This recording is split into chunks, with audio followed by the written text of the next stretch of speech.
First week of the new year is in the books. Hope you guys are having a great one so far.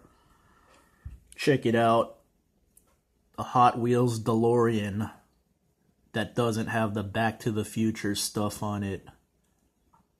I think it's a good looking car. I've always wanted one. Still do. Maybe someday. Got this in 2010.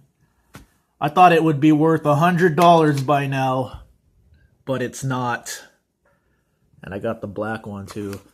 I opened this one up because I accidentally sat on the card and crushed a little bubble thing, so I just opened it up, but I still have this one in the package. The other day I saw this at Walmart, a Lotus. And a Delorean is basically an uglier, slower Lotus with cooler doors. Of course I had to pick this up. I like Lotuses also. Good looking car. Like the box art. This new Hot Wheel though doesn't say anything about the car. Exotic supercars, always ready to race. That's it.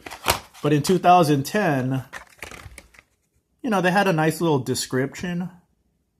You know, it's not much, but at least there's some kind of like reading material on it, which I really like. But oh well, maybe people don't like to read anymore. They don't like learning facts about cars. I do. I always do. So Facebook got me, man. So the other day I saw this advertisement on Facebook and I clicked on it. So I'm waiting for this in the mail. $17.99. It was like $25 with the shipping. It's like a dash cam. So I'm going to have that hopefully in the next couple of days. So waiting for that in the mail. I have a lot of plans for this year. The content is going to pick up very soon. Right now I'm kind of busy. Keeping myself busy.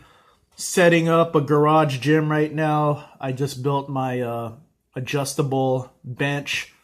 And then I have a power rack I have to build, so I'm probably going to do that sometime today while I wait for stuff to make videos about, like this right here. And my other projects, of course. And then I got this for my little gym, my garage gym. A US flag, actually made in the USA. Happy Sunday, everyone. I hope all of you have a great and safe week. Enjoy the rest of your weekend. It's a little checking in video. Have a safe one, guys.